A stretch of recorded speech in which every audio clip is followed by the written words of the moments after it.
अस्सलाम वालेकुम नाज़रीन, मैं हूं नसरुल्लाह गाज़ी, ऑल इंडिया मजलिस इत्तेहादुल मुस्लिमीन स्पोक पर्सन मुंबई से। नाज़रीन, जैसा कि आप सबको एक न्यूज़ अभी मालूम पड़ी होगी कि 27 अक्टूबर को गुरुग्राम के अंदर कुछ लोगों का धरना प्रदर्शन हुआ कि आखिर ये मुस्लिम लोग खुले में नमाज क्यों पढ़ते हैं। और फिर ये मामला थोड़ा बढ़ता गया और टीवी चैनलों की जीनत बन गया ये मामला। और एक जी न्यूज़ चैनल है, उसके अंदर एक सुधीर चौधरी नाम का एंकर है, वो इस पर अपना विश्लेषण देता है। डीएनए, डेली एनालिसिस और न्यूज़ करता है वो अपने डीएनए में कहता है कि गुरुग्राम में खुले में नमाज पढ़ने के लिए स्थानीय हिंदू और मुस्लिम दोनों का विरोध प्रदर्शन। और उसके बाद ये कहता है कि आखिरकार खुले में नमाज ये लोग क्यों पढ़ते हैं, सड़कों को जाम करके, गाड़ियों को रोककर नमाज पढ़ना कहां से सही हो सकता है। और उसके साथ ये खुद ही ये बताता है कि गुरुग्राम के अंदर 37 ऐसी जगह है जहां पर वहां की प्रशासन ने लोगों को नमाज पढ़ने की परमिशन दिया है। और दिल्ली पुलिस का वो ट्वीट भी बताता है कि दिल्ली पुलिस ने ट्वीट किया कि हमने स्थानीय हिंदू और मुस्लिम के सहमति से वो जगह नमाज पढ़ने के लिए मुख्तस की है, फिर वहां पर विरोध प्रदर्शन करने का कोई सवाल ही पैदा नहीं होता है।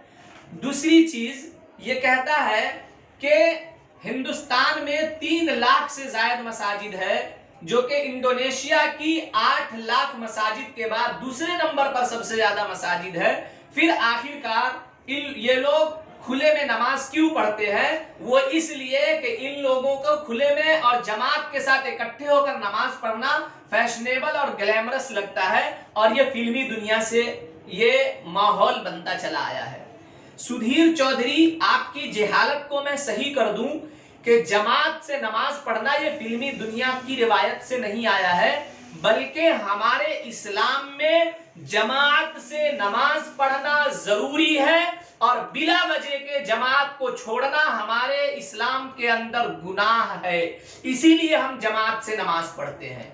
सुधीर चौधरी फिर कहता है कि किसी भी इस्लामिक देश में गाड़ियों को रोककर आप नमाज नहीं पढ़ सकते, सऊदी अरब में ऐसा करना गैर कानूनी है। सुधीर चौधरी, हम सऊदी अरब में नहीं रहते हैं, पहले मैं आपको बता देता हूं, मैं हिंदुस्तान में रहता हूं। दूसरी चीज यह है कि सऊदी अरब की कुल आबादी सिर्फ 3.25 करोड़ के करीब है, जो कि हमारी पूरे मुंबई, ग्रेटर मुंबई शहर की आबादी से थोड़ी सी ज्यादा आबादी है। अब आप अंदाजा लगाइए कि इतनी कम आबादी में वहां इतनी सारी मस्जिदें हैं कि वहां खुले में नमाज पढ़ने की जरूरत ही महसूस नहीं होती है।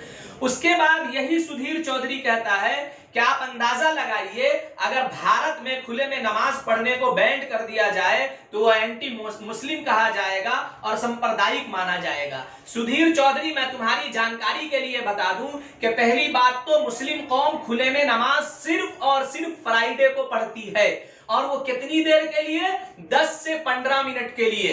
दूसरे नंबर पे अगर मैं आपको बता दूं कि जो हम अब अगर खुले में मुस्लिम कौम नमाज पढ़ती भी है कहीं पर, तो वो मजबूरी में पढ़ती है, किसी शौक में या जोर और जबरन वहां पर नहीं पढ़ती है। तुम्हारी जबान से जो ये जबरन के अल्फाज निकलते हैं, ये तुम्हारी जहालत है। तीसरी बात कि अगर मुस्लिम समाज खुले में कहीं पर नमाज सड़कों पर पढ़ता है तो साइड से सड़कों पर गाड़ी और लोगों के आने जाने की जगह छोड़ दी जाती है। तीसरी बात, सड़कों पर नहीं बल्कि कोई खाली स्थान जहां पर कोई काम नहीं होता है, ऐसी जगहों पर मुस्लिम समाज जाकर नमाज पढ़ता है, और वो भी उसकी वजह ये होती है कि वहां पर मस्जिदें नहीं होती या मस्जिदें कहीं बहुत दूर होती है। सुधीर चौधरी, मैं तुम्हारी जानकारी के लिए बता दूं कि ये देश सेकुलर देश है। इस देश के अंदर कई मज़ाहिब के मानने वाले लोग हैं, और इस देश के अंदर हर कोई सड़कों पर अपना धार्मिक जो भी उसका पूजा या इबादत होता है वो करता है। मैं तुम्हारी जानकारी के लिए बता दूं कि तुमको मुस्लिम से नफरत है, इसीलिए तुम टीवी में बैठकर इस तरीके का प्रोपेगेंडा करते हो। आप अंदाजा लगाइए, सार्वजनिक स्थानों पे नमाज की जगह हिंदू मुस्लिम दोनों फरीकों की तरफ से जब तय हुआ है, तो वहां का स्थानीय लोग कभी प्रदर्शन के लिए आ सकता है? बिल्कुल नहीं आ सकता है। ये जो लोग प्रदर्शन कर रहे हैं, ये विश्व हिंदू परिषद, बजरंग दल और आरएसएस के गुंडे और मवाली हैं। उसके बाद मैं आपको बता देता हूं, ये हिंदुस्तान जो है ये मल्टीकल्चरल देश है। इस देश की खूबी ये है कि हर कोई अपने अपने त्योहार, अपने अपने फेस्टिवल को पूरे आजादी के तौर पर मनाता है। अब आप अंदाजा लगाइए, मुस्लिम समाज का कोई त्योहार आपने ऐसा नहीं देखा होगा जिसमें शोर शराबा हो, हंगामा हो, लूटमार जैसा माहौल हो और यहां तक के दूसरे लोगों को तकलीफ देने वाला माहौल हो। मुस्लिम समाज में ऐसा कोई त्योहार है ही नहीं, सवाल ही पैदा नहीं होता है। तीसरी बात, आप गणपति का पूजा देखे होंगे, तकरीबन 10 दिनों तक यह पूजा चलता है। 10 दिनों तक लाउड स्पीकर के साथ।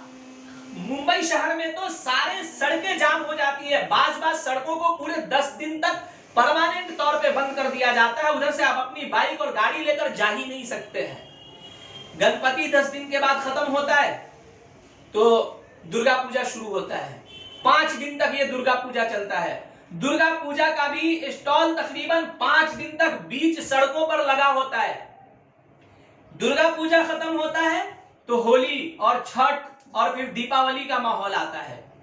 हमने कभी इस पर एतराज नहीं किया, क्योंकि वो पूरे साल में 10 दिन के लिए दुर्गा पूजा आता है, 10 दिन के लिए गणपति आता है, 5 दिन के लिए दुर्गा पूजा आता है, 2 दिन के लिए छठ पूजा आता है।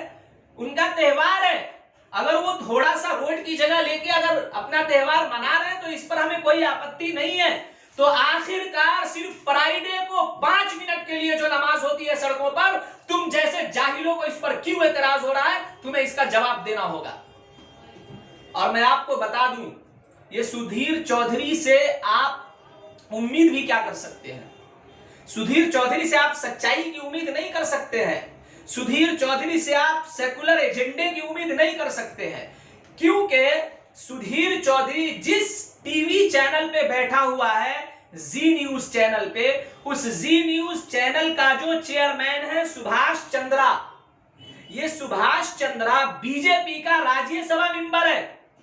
आप अब अंदाजा लगाइए, जिस चैनल का चेयरमैन बीजेपी का राज्यसभा मेंबर होगा, क्या वो सेकुलर एजेंडा अपने टीवी पे चला सकता है? क्या वो इंसाफ की बातें कर सकता है? इसीलिए वो आरएसएस और बीजेपी के एजेंडे को अपने सारे डीएनए के अंदर बयान करता है। और ये चीज मैं आप सभी लोगों से बताना चाहता हूं, ऐसे एंकर्स का और ऐसे चैनल का बायकॉट कीजिए। ये लोग नफरत फैलाने का काम कर रहे हैं, माहौल को खराब करने का काम कर रहे हैं। सुधीर चौधरी को सिर्फ और सिर्फ हर मुद्दे पर मुस्लिम मुखालिफ एजेंडा नजर आता है। अब शमी की बात ले लीजिए आप, क्रिकेट में पहला मैच पाकिस्तान से हार गया इंडिया, शमी को लोगों ने ट्रोल किया। तो इसका एजेंडा देखिए सुधीर चौधरी का, ये अपने डीएनए में कहता है कि शमी को ट्रोल करने वाला पाकिस्तानी था और पाकिस्तानी ट्विटर हैंडल से उसको ट्रोल किया गया। तो आप अंदाजा लगाइए सुधीर चौधरी की मानसिकता का, उसकी सोच का और उसके एजेंडे का, कि वो क्या कर रहा है, किस एजेंडे पर, किस मानसिकता पे काम कर रहा है। इस चीज को समझने की जरूरत है। जय हिंद, जय महाराष्ट्र।